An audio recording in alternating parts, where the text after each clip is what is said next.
Hello and welcome to Global News Today, bringing you exclusive interviews with leading experts every weekday here on Al Arabiya English. I'm Tom Burges Watson. Coming up today, with the clock ticking for Hamas to respond, we continue our analysis of President Donald Trump's 20-point proposal for peace in Gaza. Will Hamas lay down their arms and release the remaining hostages?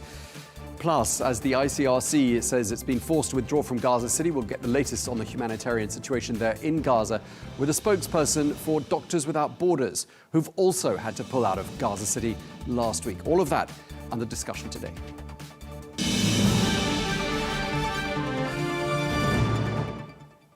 Hello and welcome to the programme. All eyes are on the Palestinians and specifically on Hamas. This as the world awaits their response to President Donald Trump's proposed Gaza peace plan. Well, President Trump says he's giving them a 3 to 4 day deadline, but Hamas, for its part, says it faces a bitter choice, warning of disastrous consequences no matter what path it takes. Well, according to President Trump, all Arab and Muslim countries have agreed to the plan, and so has Israel. And now the clock is ticking for Hamas. Let's take a listen. How long do you plan to give Hamas to respond to the ceasefire proposal you've laid out? We're going to do about 3 or 4 days. We'll see how it is. All of the Arab countries are signed up. The Muslim countries all signed up. Israel's all signed up. We're just waiting for Hamas. And Hamas is either going to be doing it or not. And if it's not, it's going to be a very sad end. Is there room to negotiate with Hamas? Or is this a take it or leave it deal? You know, with Hamas, we want very simple. We want the hostages back immediately, and we want some good behavior. And, you know, it's pretty simple. You don't get simpler. Think of it. We've signed every country in the Middle East. This was like an impossible thing. It's never been done before. This is more than Gaza. Gaza was big stuff. But Gaza is a piece of it.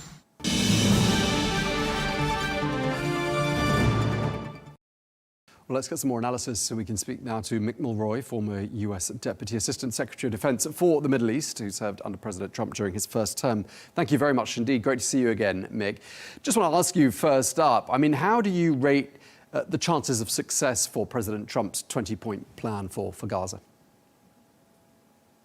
So good to be with you, Tom. I do think that this plan was very comprehensive, well done. A lot of effort went into it, and it does provide, I think, very big benefits to both sides, and there's some concessions, but that's part of what negotiations are, is concessions. I would rate it as the highest I've seen since this war began, largely because of that and the fact that almost every country in the region and countries that had been going toward really losing support for Israel are also supporting it. So Israel has accepted it, and now we're waiting on Hamas. There'll be more pressure put on Hamas than there has been since the beginning of this conflict to accept this ceasefire. It's obviously good for the Palestinian people. Right, the pressure's coming from all directions, isn't it? As you say, there'll be regional powers in the Middle East that are pressuring Hamas. There are even reports that Hamas is somewhat divided and there are different voices within Hamas, which I suppose isn't improbable as a theory. One of the threats for Hamas to give an answer is coming from President Trump. He's given them 72 hours to respond, threatening they're going to pay hell if they refuse. But they've heard a warning very similar to that before, haven't they, from President Trump back in March? And it didn't change much, did it? It didn't change much of their perspective, but I would say that they have seen hell essentially come to Gaza. And if they want that to continue, that's what's going to happen. Obviously, they've started their assault, the IDF that is, on Gaza City. That's one of the major strongholds left for Hamas, and one of the areas that the IDF didn't control. If that continues, they may eventually eliminate most of the remaining fighters of Hamas. I think militarily, the IDF would agree that they've done pretty much what they need to do to reduce Hamas as a significant threat to Israel. There'll always be a few fighters left. There'll always be people willing to join, certainly after what Gaza's endured. But they have militarily degraded them substantially. So there isn't much left, I don't see, except for the complete elimination. And under this 20-point plan, there is an option for Hamas to lay down their weapons and basically get amnesty. so they don't get killed and they don't, according to those terms, even get arrested, and they can even leave Gaza in a safe passage. So there is things even for Hamas, but the big benefits, of course, aren't from Hamas, as they shouldn't be. It's for the Palestinian people, the reconstruction of Gaza, the new governance that's monitored and made up mostly of technocrats. So there's a lot in it for the Palestinian people, and I think for Israel as well. Right, and crucially, it seems like there's no sense of expectation in this plan that the Palestinians should go anywhere other than where they already are, i.e. The people of Gaza will remain in Gaza, and that's sort of a departure from earlier statements. And the idea of the West Bank being annexed seems to be off the table as well. So some quite significant differences between where we are now in terms of clarity and where we were a couple of weeks ago. Absolutely. We heard these plans of the forced relocations of like 2.2 million Gazans out of Gaza to some other country. In this plan, that does not happen. The West Bank annexation, that would have essentially eliminated any chance of a two-state solution. That is off the table. These are big steps for the Palestinian people. And of course, it'll take hundreds of billions of dollars to reconstruct Gaza, which is essentially destroyed. The infrastructure, the buildings, the hospitals, the schools, all need to be reconstructed. And part of this plan does that. So it goes to the GCC countries. It takes into account everything that needs to happen, and it will benefit the Palestinian people greatly going forward. The question is Hamas going to agree to it or not? Because they're the ones that control the remaining hostages, 20 believed to still be alive, or not. If they don't, then this essentially would end, I can see, the negotiations, as there's not much more that Israel's going to ever consider conceding. I mean, they are, under this plan, releasing 250 Palestinians that are serving life sentences for killing Israelis. So that was a big concession. I don't see this getting much traction in the future if Hamas rejects this now this week. What's your hunch? I mean, what do you think Hamas is going to do, given what we know about them, what's left of them, how divided they may or may not be? Is your hunch they will this time say yes? Well, unfortunately, they never miss an opportunity to miss an opportunity, right? So they're trying to accept former offers recently that were already off the table. They need, hopefully, to realize that if they're truly interested at all in the future of the Palestinian people, they need to accept this.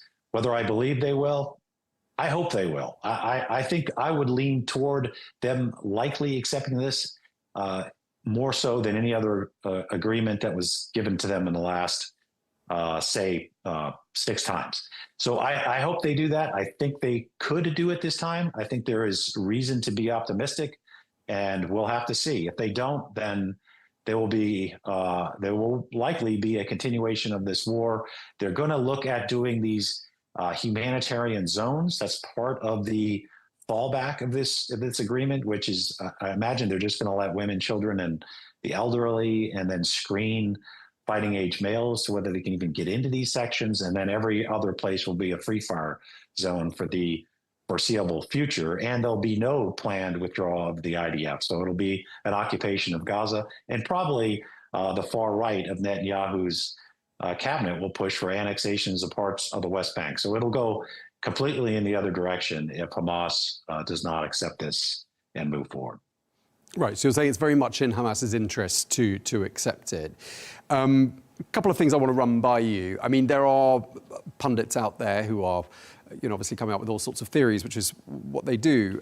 There are those who say that Prime Minister Netanyahu doesn't want peace. He's just going through the motions, and this is somehow a trap for the Palestinians. I expect you've heard arguments along those lines. What do you make of that?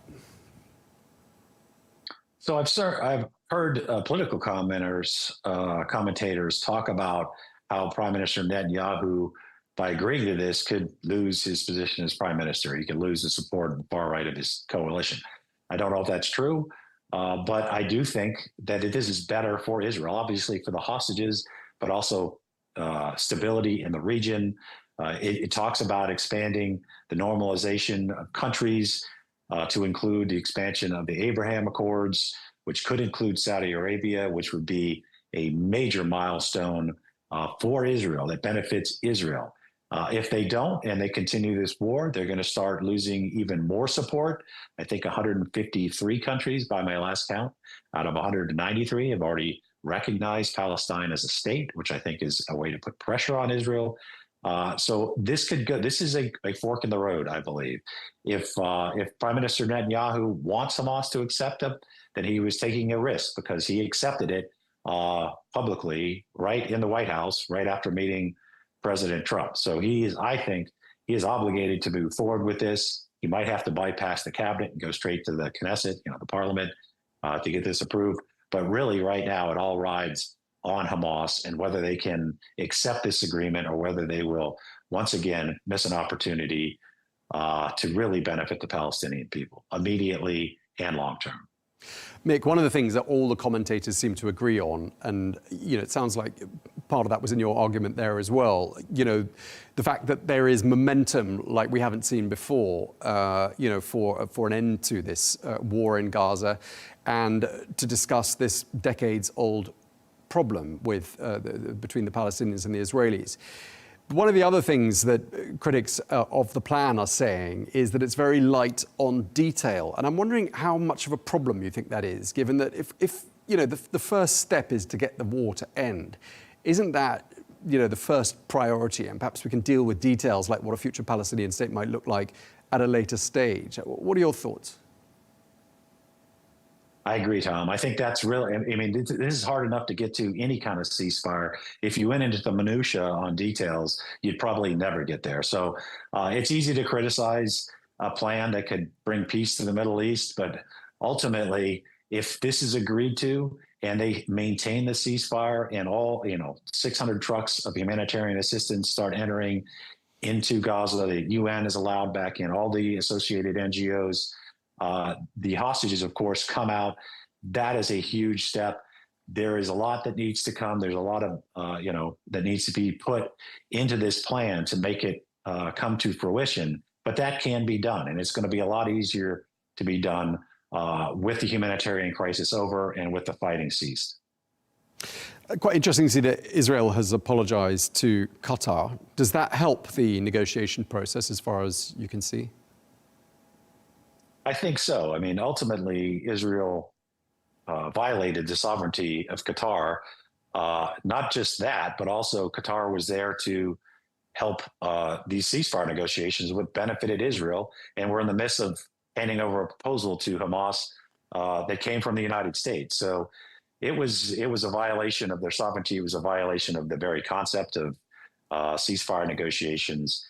The regrets or apology from Prime Minister Netanyahu, I think, were very important. And it looks like Qatar was also given assurances yesterday, I believe, from the president, an executive order that they would not allow this to happen again, and that if anyone attacked Qatar, that they would have a pretty high level of support from the United States. So I think that was probably necessary for Qatar to continue their being the main negotiator, or at least the mediator, if you will, in these negotiations. And it was necessary for Hamas to get the actual proposal and to see if they will agree to this. And I imagine Qatar now will be even putting more pressure on Hamas to do so. They might lose their safe haven if they refuse. I'm sure that's one of the things that were discussed behind the scenes with the United States, that they might be ejected out of Qatar if they're not going to actually do these negotiations in good faith. So I think the apology was the right thing to do, and hopefully this can now move forward and we can see an end to this conflict. A couple more quick questions before we wrap up. Obviously, you know President Trump well. You've served under him. Prime Minister Netanyahu is a figure who's been very much a mainstay on the diplomatic scene for the last few decades.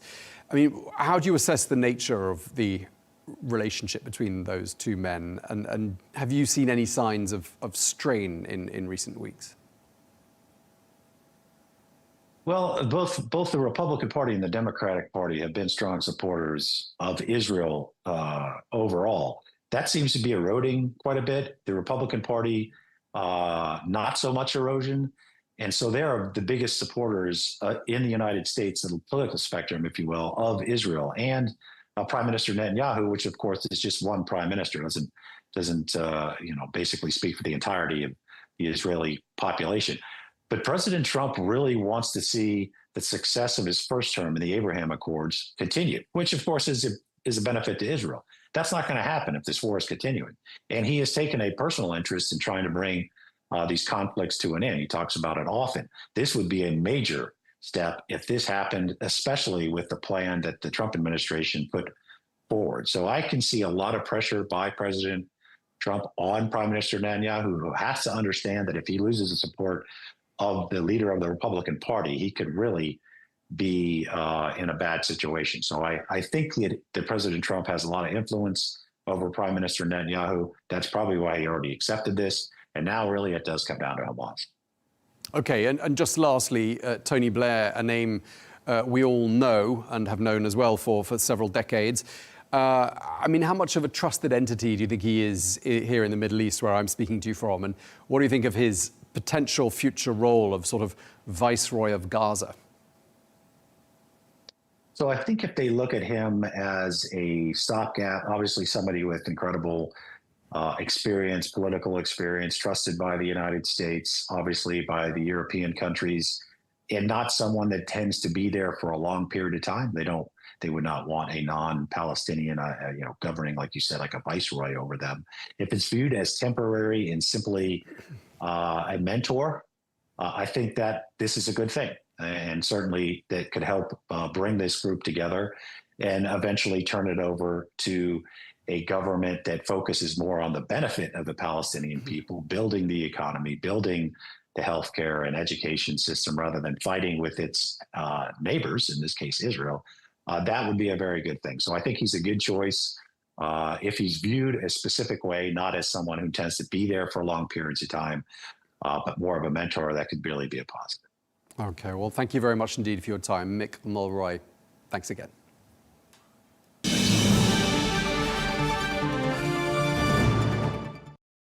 Well, for more on this, I'm joined now by Hadi Amr, who's a former US Special Representative for Palestinian Affairs, currently with the Brookings Institute. Thank you very much indeed for taking the time to speak to us. Were you encouraged when you first saw the 20-point plan? Did you think to yourself, we're on the cusp of something really exciting here? Look, it's very important that we talk about how Prime Minister Netanyahu actually hopes to kill the Gaza deal that Trump forced him to accept.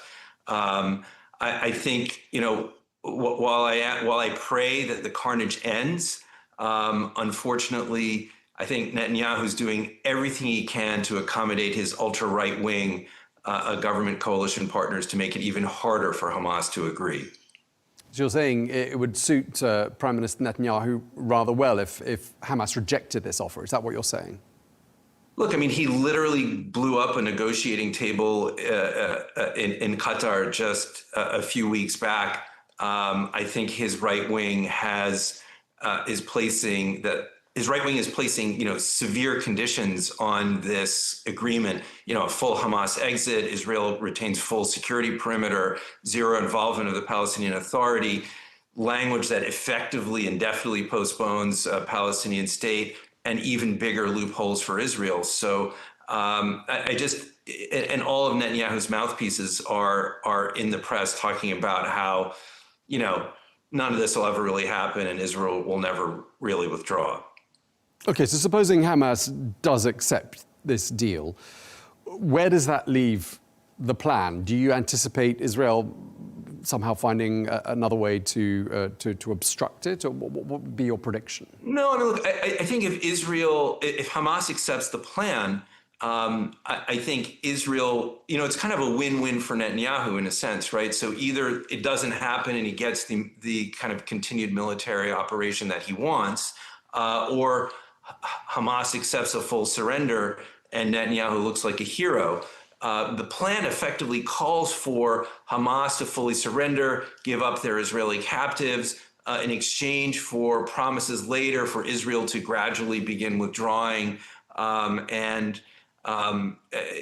take steps down the line. So effectively, it's a win-win for Netanyahu in a sense. In terms of the Hamas response, I mean, some of the analysts whose work I read say that Hamas is a deeply divided entity at the moment. There are different voices in it. Is there one voice, in your opinion, that's louder than the others? And does that dictate which way their response might go? I'm not going to get into internal Hamas dynamics because it's incredibly murky right now. And I don't know that anyone really knows, given the fact that so many Hamas leaders have been killed. Certainly for the people of Gaza, right, who have suffered 65,000 deaths, 3% of the population, a per capita equivalent of 10 million Americans, I certainly hope the daily carnage ends in some way or another. But it's hard to say. Look, I think Hamas is maybe pressed to accept the deal. I think Qatar, Turkey, Egypt, they're all squeezing Hamas in every way that they can to accept the deal. My guess is they'll come back and they'll say yes. They'll kind of do what Netanyahu did and say yes, but accept this, but can you change 1, 2, and 3? And so it'll just be a question of how the White House responds from that point forward. Right. So sort of a conditional acceptance is roughly where you see this heading. I mean, a lot of people we've spoken to have said, great idea, lots of momentum here in this 20-point plan, but it's light on detail. Do you see that as being a problem or actually an advantage? Because it's just, a first step, isn't it? It's not a comprehensive, conclusive deal. It is a framework for further negotiations, isn't it? It's both. It can be an advantage to get to a deal, but then it can be a disadvantage to maintain the deal. And so that's really the challenge, right? And again, the Palestinian people have suffered so much in these last 2 years, more than at any time in their modern history. And so in this, state of just excruciating pain that the Palestinian people feel, it's possible that Hamas will accept. And it's possible that the ambiguity is helpful, but does that enable us to, maintain the deal down the line? I think it presents challenges, and also, right, this will not take us to the world that I think so many people want to see, which is a world where Israelis and Palestinians can enjoy the same rights, the same freedom, the same security, the same prosperity. What this deal does is it kind of returns us to where we were a few years ago with, continued Israeli supremacy over all of the land. And that's ultimately not going to be sustainable in terms of a peace deal. Do you think one of the other issues with this deal is that there wasn't adequate, if any, to our knowledge, Palestinian involvement, let alone Hamas, but not even the PLO or the PA? It's understood they weren't directly involved in crafting it. Does that make it doomed from the outset, in your view? I don't know that it makes it doomed from the outset, but it's just it's just like the same ineffective pattern that we've had for 100 years, where the Palestinian people have not been given a voice in crafting their own future. This goes back to the colonial period and back to the partition plan. It's powerful Western nations making decisions that are kind of incredibly colonial in nature. And so yes, that's a challenge. Now that said, right, the Trump administration did engage in conversations with key Arab countries, Qatar and Egypt, as well as Turkey. And so there was a voice that was sort of representative of Palestinians, but you're absolutely right. It really wasn't a Palestinian voice. And that's a deep flaw in all of this. Yeah, and there are reports that some of the initial hope that some of that Middle Eastern leaders' input on this document was actually not in the final version. I don't know if you've seen reports to that effect. Do you think they're credible? So absolutely. So I think, what we saw, the White House released a plan a couple of days ago, but we saw a few days before that, a leaked plan that came out in the press. And there are significant differences between those two agreements. They just kind of built in, bigger loopholes for Israel. And I mean, I can read you some of those loopholes. It's probably, well, just let me pick one of them. You know, it says Israel retains security responsibility, including a security perimeter for the foreseeable future. And that it's basically Israel's decision of when to fully withdraw or not, right? You couldn't have a bigger loophole than that for Israel. Basically, it gives them the right to kind of indefinitely determine the future of Palestinian self-determination, dignity, sovereignty, and it goes on and on. So while there was input, you know, Netanyahu essentially said, okay, I'll accept the deal, but with these changes. The White House accepted those changes. The Arab governments seem to acquiesce. Look, nobody, and you know, it's important. Nobody wants to say no to Donald Trump, right? Look, he's you know, he's a strong leader. He's also unpredictable. He's done things that people didn't expect that he would do. And so nobody wants to say no to Donald Trump. And sort of that's why both Netanyahu and the Arab states are going along. One of the clauses in the 20-point plan, it refers to an eventual pathway to a Palestinian state. And then we heard Prime Minister Netanyahu saying, well, that's never going to happen. So hasn't he essentially rejected part of the plan before Hamas has even had a chance to respond to it? I mean, why is that not interpreted as a rejection?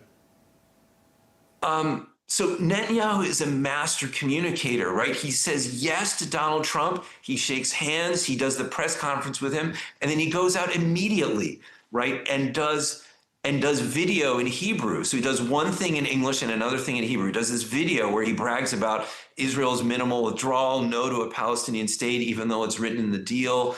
His cabinet secretary tweeted out that Palestinians will never fulfill the requirements of statehood. Smotrich tweeted out that he hopes Hamas refuses the deal so Israel can return to, you know, attacking Gaza with broader international legitimacy. So it's kind of it's amazing that you know, the ecosystem allows Prime Minister Netanyahu to get away with this. And you know, what's amazing also is that, you know, Israelis themselves see right through this. If you looked at the Israeli press, even hours after the Trump-Netanyahu press conference, they were the ones first reporting that Netanyahu plans to never actually implement and go through with any of this. Okay, so I'm just wondering how you think that will sit with President Trump when that kind of feedback filters back to his office. I mean, isn't he going to feel that someone's been pulling the wool over his eyes? I would like to think so, but I don't think so. I think that the Israelis have communicated. I'd like to think so, but I don't think so. I don't think they'll pick up on that nuance. Again, they're saying one thing in English and another thing in Hebrew, and somehow they're getting away with it. Okay, one of the key points made by President Trump is that Hamas has 72 hours effective, I think, Monday night, to hand over the remaining hostages. He said they'd have all hell to pay or something like that if they didn't. But he said that before, hasn't he? He said that back in March, and it didn't change anything then. Do you think a threat like this is likely to have any effect now? It depends on how Netanyahu wants to play it. Look, it's a big Jewish holiday right now. It's not clear to me that Netanyahu was going to unleash forces tonight. My guess would be that there's going to be a Hamas response that's conveyed by Qatar, Egypt, or Egypt, that comes back to Washington with this yes, but, and then that will kind of end, continue some conversations. And look, I mean, the Qataris have really elevated their standing in Washington. It's just amazing. Just 2 days ago, Qatar got a major security deal from the United States. Part of the way, almost a NATO-esque kind of security deal, a U.S. kind of defense pact, and they managed to get it amazingly through their partnership with the U.S. and in a sense as a response to the Israeli attack on Qatar. So they've got a lot of sway right now, and I think they're going to use it. They are hoping for a deal. Bottom line, just to wrap up this conversation, are we, in your opinion, looking at that deal, I mean, if Hamas does accept it, are we on the cusp of the beginning of the end of this 2-year-long war in Gaza? I think there's a chance that we will be, and I certainly hope that we are.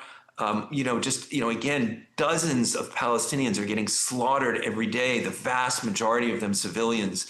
And so I very much hope that we are. The question is going to be how long it can sustain itself, and does it enable us to turn the page to a future where Israelis and Palestinians can enjoy the same rights and the same freedoms? And I'm afraid it's not going to. And so ultimately, sadly, it's going to get us back to probably a new cycle of violence, but that might not be for years. Okay, well, thank you very much. We really appreciate your time. Hadi Amr, former US Special Representative for Palestinian Affairs. Thank you for your time. Thank you. Well, we're going to stay with Gaza now and turning to humanitarian issues. Today, the International Committee of the Red Cross temporarily suspended operations at its Gaza City office due to safety concerns for its staff. Well, my next guest is Rafael Cabanillas Gonzalez, who's the logistics team leader for Doctors Without Borders, or Médecins Sans Frontières. Now, you in recent days have also taken the decision to end all activities in Gaza City. Just tell us, what's the latest on the situation that you're hearing about there in Gaza City? We're told a number of people have been killed there today. I mean, clearly all the diplomatic efforts that are happening in Washington and other places are not being felt on the ground. That is correct. No, the situation, the humanitarian situation still in Gaza City is very complicated. It's a very dire situation still there.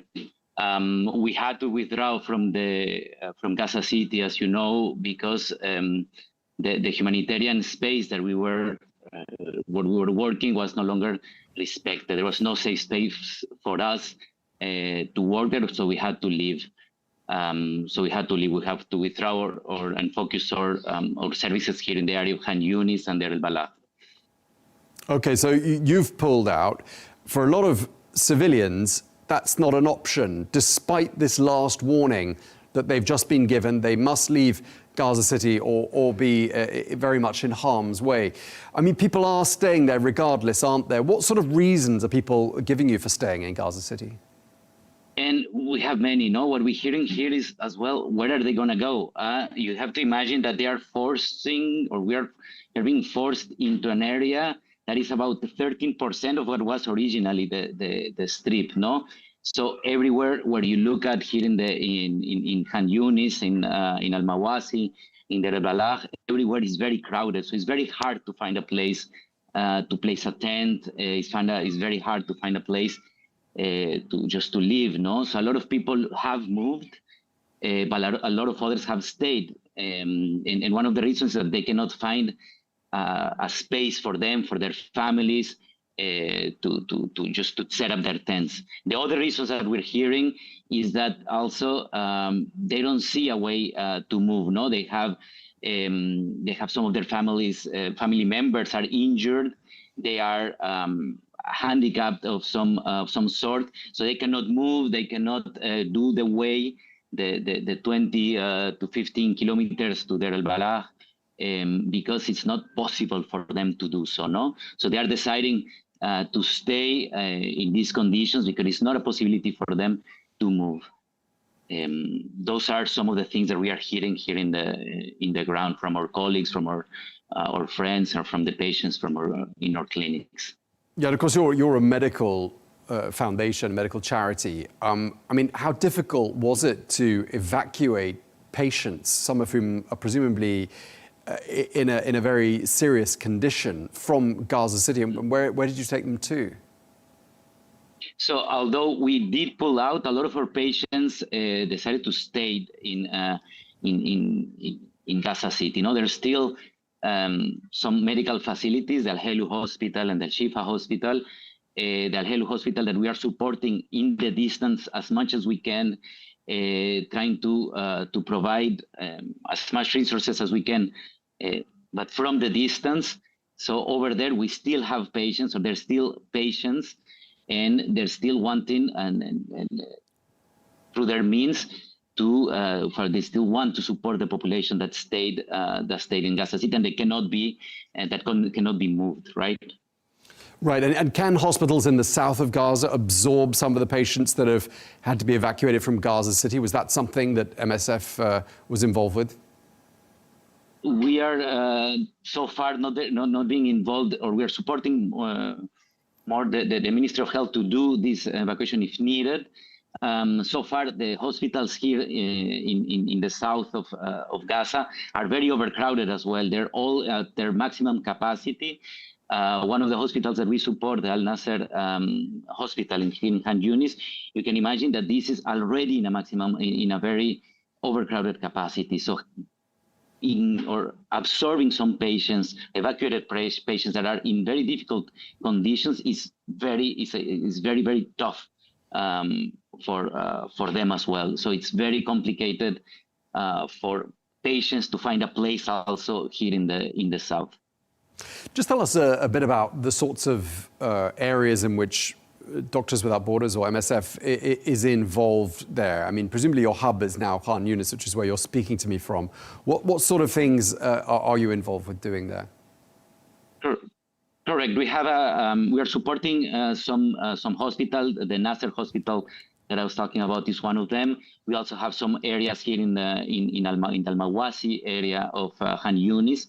A couple of primary care clinics where we have general emergencies, pediatrics, maternities, and so on. And if needed, we can refer patients to the main hospital, to Al Nasser. We also have some field hospitals in Deir al-Balah, and supporting as well the Al-Aqsa emergency department. So just to mention a couple of the facilities that we have. And how much of the aid, I mean, if you could put a percentage on it, how much of what's needed in terms of the aid that MSF brings in, whether it's medical aid or otherwise, is actually getting through and getting to those who need it? It's very hard to put a number, but it's very low. It's not until the standard we would love to have. No, this is not the usual conditions that we're used to working. The medical departments are doing magic with what we're receiving. Because aid is not coming in, no? We have external fixator, we're missing external fixator, we're missing gauze, we're missing a lot of antibiotics, we're missing a lot of pain medication. And although we are trying to get them in and somehow a little bit of it it's coming, it's very hard for us to operate in a normal conditions or in the conditions that our patients need. No, so it's very hard to put a number on it, but it's not very near of what we need or what we would like to have. What does Israel say about why it's not allowing antibiotics, pain medications, other life-saving treatments and medications and so on into Gaza? What do they say? How do they justify this? It's very hard for us to get into the political of it. No, for us, it's a humanitarian need, and this is what we are urging all governments to push for, to respect this humanitarian aid to come through and to allow us to treat our patients. This is what we want. What we want to have is not only MSF or Doctors Without Borders that is having this issue, is all the other organizations, the local Ministry of Health, and the different organizations that are working here that are lacking of these precious resources. We're talking as well with our colleagues from other humanitarian organizations. They're mentioning the same thing, And although we try to help each other, none of us are working in the standards we would love to work. So we are urging all governments to allow the humanitarian aid to arrive and to reach the patients that need it the most. I mean, famine's been declared in parts of Gaza. I don't know what the situation is like there in Khan Yunis, where you are now, but are you seeing people on a daily basis who are visibly emaciated, people who aren't getting adequate nutrition? Just tell us what the situation is. We have patients, in all of our facilities. We have an ambulatory treatment for malnourished, and we are actually opening a new facility, an inpatient nutrition center treat these especially children, no? Which is very impressive to see children from the pediatric ages needed to have this special treatment for malnutrition. No, and this is, I mean, in all of our facilities, we're reaching full capacity because there's not enough food for everyone or accessible to everyone. No, and this is the main focus, not to focus in our patients, and that's what we see every day in our clinics. Rafael, it's October, so it's probably still quite hot there, but winter is just a couple of months away, and clearly in the absence of adequate shelter, that's quite a hazard, isn't it, for people in the Gaza Strip?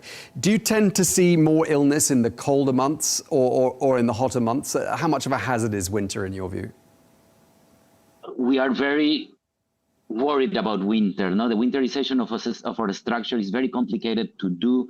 As you can imagine, not only the humanitarian aid is needed, but also the construction materials to shelter and to prepare our facilities to function during winter is very hard. The conditions here during winter are very complicated. Temperatures drop very low, and the sheltering is not enough to protect us from this. From these temperatures. No, what we tend to see is an increase in a lot of respiratory illnesses, but also just if combined, or the cold combined with another disease gets aggravated. No, like let's imagine children with malnutrition plus having difficulty heating up its body or their body. Is very complicated to treat that patient. No.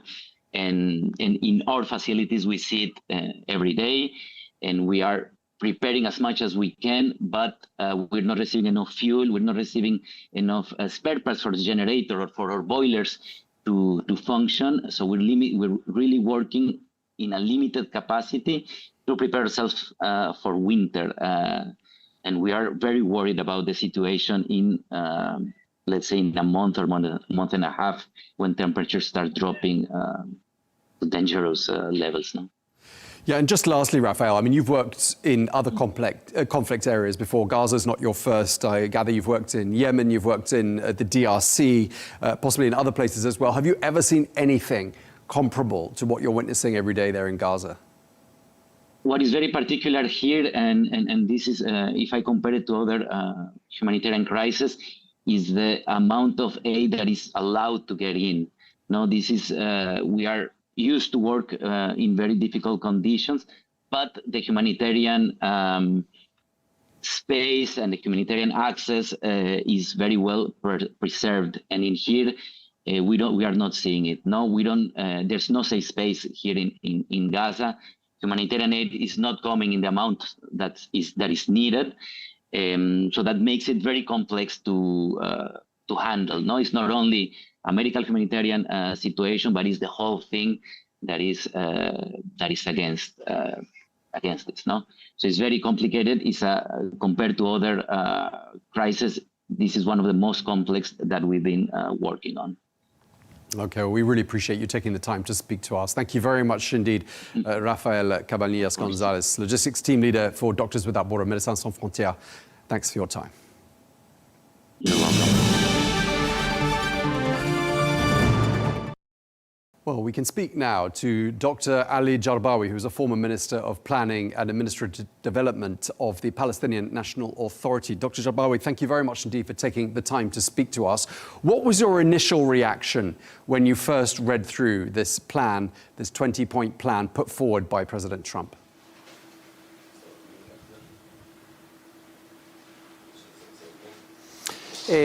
يعني في البداية كان هناك نسخ متعددة من هذه الخطة. As a matter of fact, in the beginning, there were many versions of this peace plan. However, the final version, to the best of my belief, still needs just to provide more clarification, especially when it comes to implementation. Apparently, there are no set deadlines and things are remaining loose, and therefore the withdrawal by the Israeli forces from Gaza, when will it take place and at what kind of stages are we talking about? Therefore, there are many loopholes in this plan. With that said, there are some really positive points for the Palestinians, including, without limitation, to the following. The fact that making reference to Israel that it won't be able to have a permanent occupation or nor will be allowed just to annex the West Bank or just to embark on any displacements of the Palestinians and even the individuals who must leave, then they have the choice to return to the Gaza Strip. Furthermore, the Israeli request, as they stated that they want just to finish Hamas completely, then I think that everyone has been talking about just the fact that Hamas operatives might have a free exit, and this might open the horizon in the near future to integrate Hamas into the political process at large. One more point, if you allow me. It is about the Palestinian Authority, even though it will not be present, for at least for the time being, in exercising its authority over the Gaza Strip. But this remains open just in the future, and once it embarks on sweeping reforms. And the last important point is that the door remains ajar for the possibility of establishing the Palestinian state, and that has been the call of the Arab countries that have been overwhelmed by following this matter and for the Palestinians to have self-determination. Therefore, we can build on these points collectively, but as you know, Tom, the devil lies in the details, and those details will be of paramount importance, and especially that Prime Minister Netanyahu, even though once he just came back home and he just voiced his approval, he has been always saying that there is no place for the Palestinian states, and the PA will never be a part of the future governance structure in the Gaza Strip. The matter which might raise the concerns of the Palestinians and might also place obstacles on Hamas to adopt this plan. Okay, thank you for that, Dr. Jabraoui. I mean, Hamas officials have received this plan. They've got a deadline to respond. They're promising to examine the deal, the proposal. What sort of a response do you expect them to give? يعني أظن بأن حركة حماس ليست في وضع Hamas is not now in a really good position to reject this offer, because this war has been raging for some time. The positive aspect of this plan is that we will pull the curtain down on this bloody war. When this will just happen, we are waiting just to see. But I think there is really a genuine prospect to bring this destructive war to the Gaza Strip to an end, and also to the Palestinians who have been suffering for some time. And therefore, Hamas is demanded to withdraw as a political movement and as a resistance movement for the Palestinians. I know that this is a hard pill to swallow, a bitter pill to swallow, but remember, Netanyahu has been just giving promises in the previous rounds of negotiations, and every time he brings some other changes, and and the previous agreements went out of thin air. Hamas could never say yes, and at the same time, they could never say no to a plan that will remove their existence without providing a clear answer on the pathway that are very important. I'm talking about the details here. Okay, and obviously Hamas must release all hostages within 72 hours. That's what President Trump has instructed them to do, or else. But given that the hostages are one of their only bargaining chips now, do you think it's likely that they will hand them all over within this 72-hour window?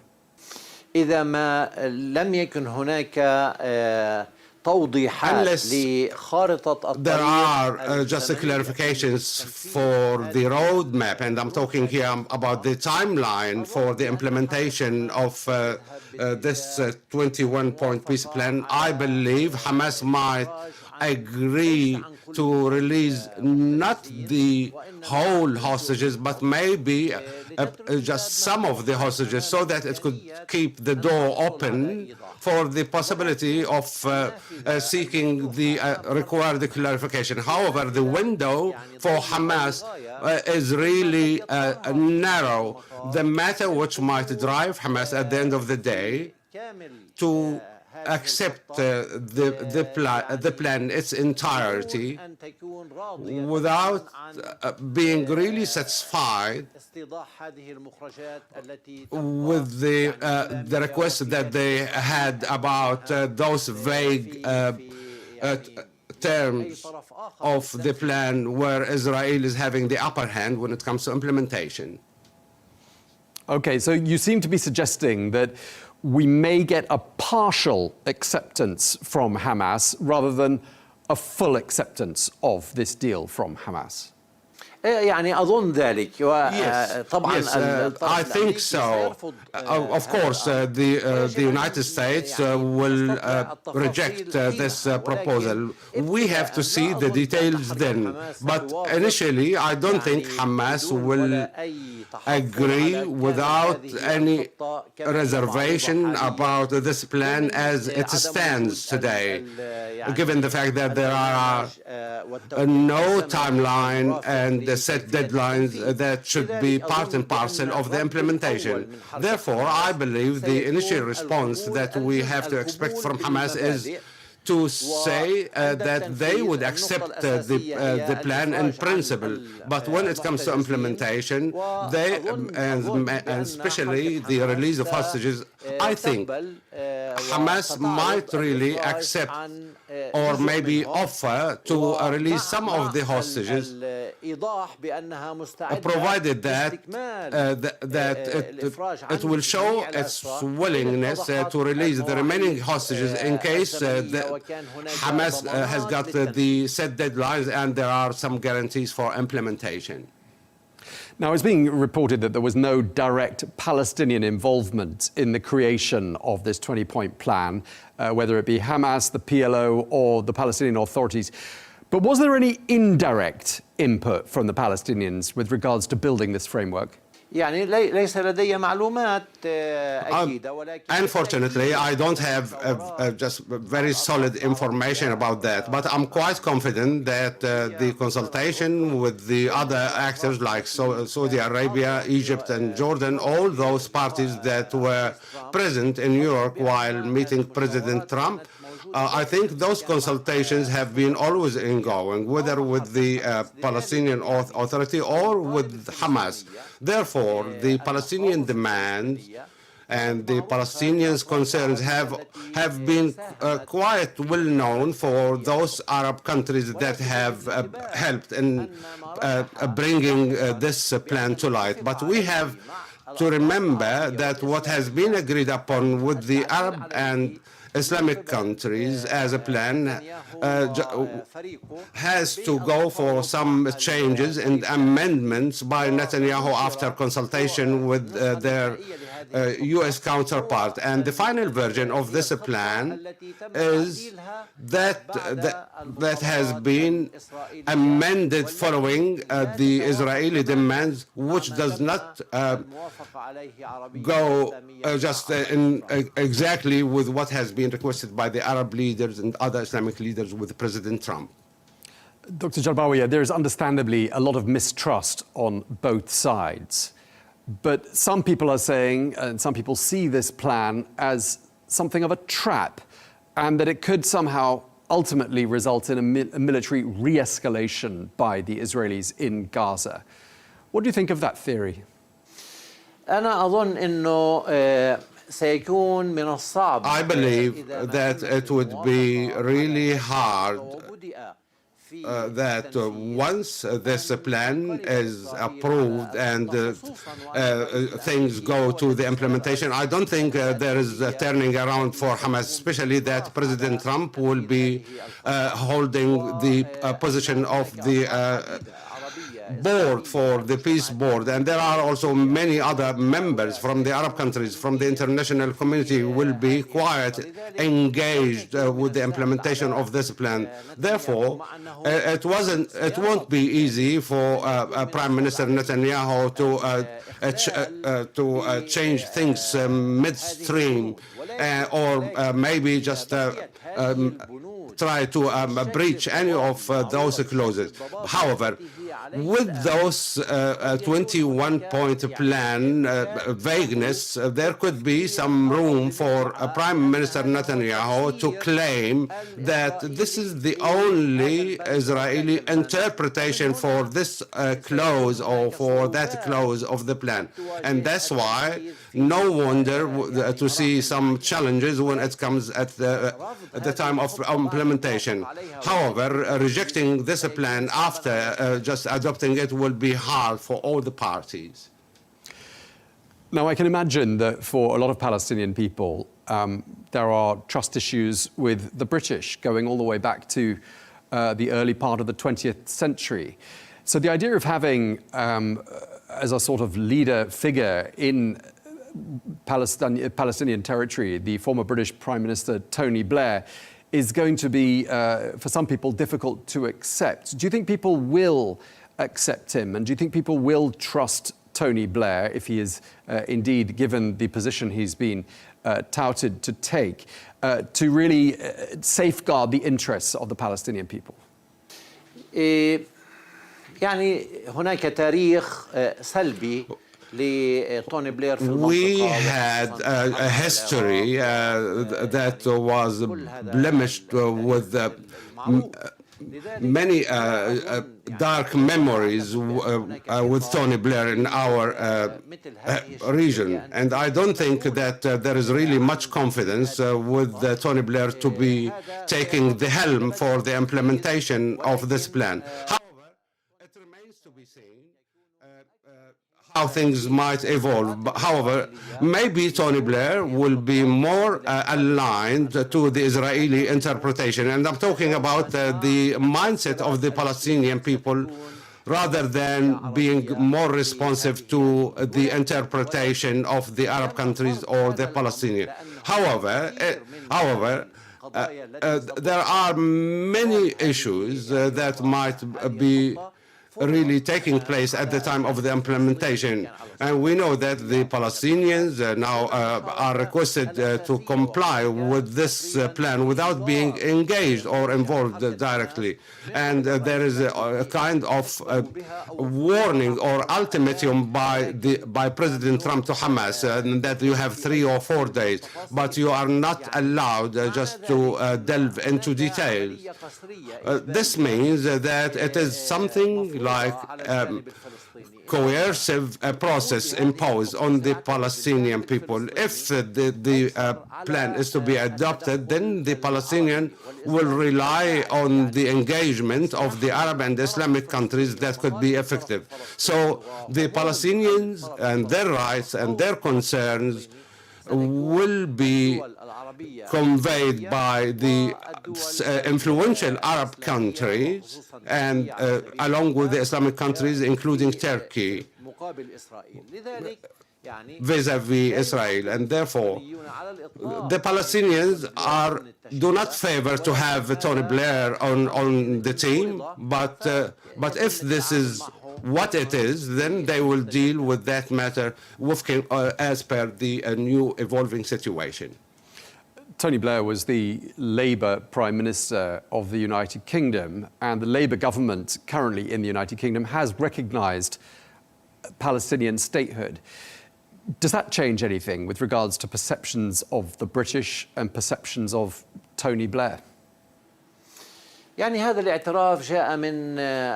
recognition by the UK is quite a positive sign, and it has been welcomed by the Palestinians, but it was just too little too late. After more than 1 century of the Balfour Declaration and more than 75 years of the establishment of the Israeli state and the injustice that the Palestinian people have to suffer. Therefore, this recognition is not like a donation or a gift to the Palestinian people, but it has been imposed by the status quo. And as I told you, it has been welcomed by the Palestinians, especially that it has come at the time where the international communities have been collectively acknowledging and recognizing the Palestinian people. And therefore, the importance of those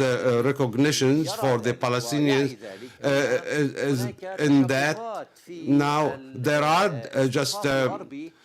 divisions among the conventional and traditional European countries toward Israel. And this is really a good sign, and we can build upon it. But recognition alone is not sufficient. If it is only just a mere recognition, then this is a symbolic gesture. The Palestinian people would expect that those countries who have recognized the Palestinian states, including the UK, will embark on taking measures against Israel if it continues its destructive war on the Gaza Strip, and also to embody the Palestinian states that have been recognized. Okay, and just lastly, if you were to communicate a message to Hamas with regards to how to proceed with this document, what is your message, sir? I think that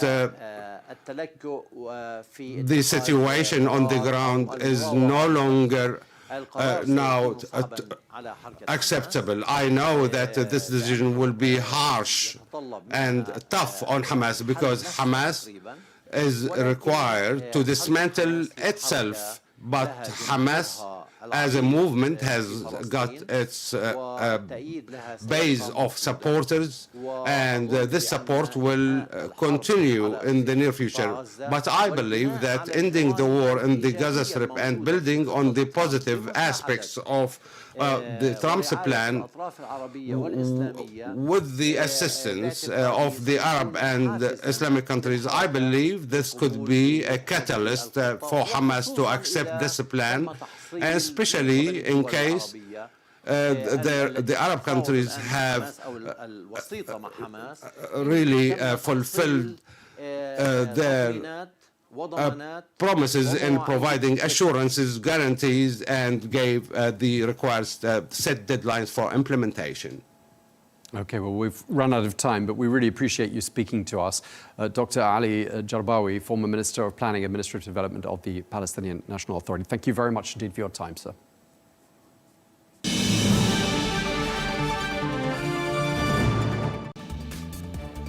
Well, that is all we have time for on Global News today. Thank you very much indeed for watching. We look forward to seeing you again tomorrow with more exclusive interviews. Until then, goodbye.